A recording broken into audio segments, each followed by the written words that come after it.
Well, greetings and good morning, Biz 24 students. This is Mr.D. This is week number 5. So we're starting the second half of our 8-week class, week 5, and we're going to be looking at only one chapter this week. This is the only week I believe that you have only one chapter. So you're going to be looking at negative messages, and that's because you're going to be writing a negative news email. So there's a number of components that are going to go into this that I will explain to you. But this is what we're doing this week. As you know, we're in our second module now. We started that last week, and we are looking at business writing. So make sure that you watch the video on business writing. It's going to make this go a lot smoother for all of us.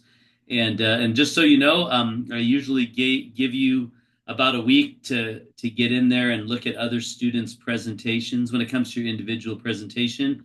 So I will be starting to grade those this week, and so be watching for your grade on that. And I also apologize that I haven't even gotten to your discussion post from last module either. So I'll be working on grading all of that this week, as well as keeping up with what you're doing. You also turned in a memo, so I need to get onto that. So I have a lot of grading, and it's all in this class. So I will be in these classes. So I will be getting that caught up this week. That's my goal. But there's quite a bit because I have 90 students between the 3 sections of this class right now. So it's a lot of students and a lot of papers to look at. So anyway, we're going to be looking at chapter 7 on negative messages. So I'm going to go ahead and share my screen and go over to our course so we can take a look. So let's do that. So here we are on our home page in Canvas, and we are now in module 2 as we began that last week. So let's see. So as you know, so here we are, 512 to 518. That was last week. So I have to separate your discussion posts into sections.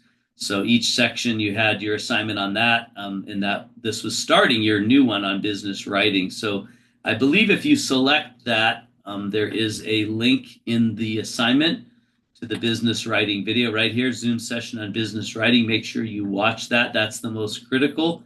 It also is a part of your of this. All the answers to this discussion posts are in that video. You also have it up here at the very beginning. You can watch this one as well. You can use that link, YouTube link. They might be 2 separate videos. It doesn't matter. The content is the same. And then last week you wrote your first writing assignment, which was a memo, and I'll be getting to that ASAP. As we move into this week, then you have 2 chapters, actually, 6 and 7. I apologize. I thought there was only one. You're going to be looking at chapter 6 on routine business messages, and then chapter 7 on negative news messages. And so in this case, you're really just learning from chapter 6 what you need to learn, but you're going to be doing what you learn in chapter 7, and that is writing a negative news email. So make sure you use the indirect strategy, which means you do not reveal the negative news until after you've given all the reasons for it.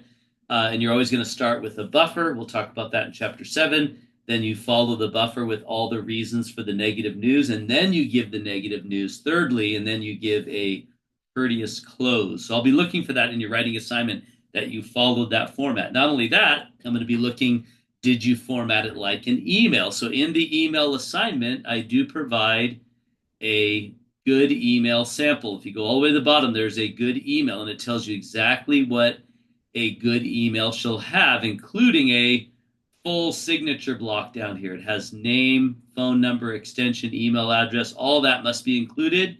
And then thirdly, you're going to be graded on whether or not you utilized design elements to improve readability and skim value. What I mean by that is, if you notice on the good email, there's a numbered list, there's bold text, there's short single-spaced paragraphs. All of this is an example of what you should be doing on all of your writing assignments. In fact, you could do even more than this, and I would be happy with that. And it should not be all plain text. It should not be all one paragraph.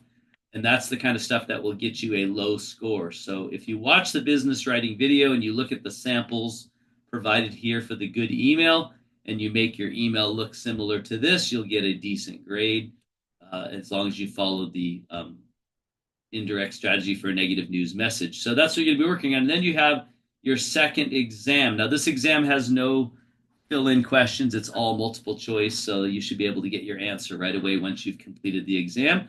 But that's what you're working on this week. You're also going to be completing your discussion post number 2 on business writing. So I got to get these other ones from the week before graded so that way I can get these done. So, all right, that's pretty much it for this week, week number 5. We only have 3 weeks after this week left, and you're going to be doing a persuasive letter next week, and then you're going to be doing your resume the following week. So that'll be pretty much it. All right, everybody, we'll have a great week, and you will see me again on video next week. Until then,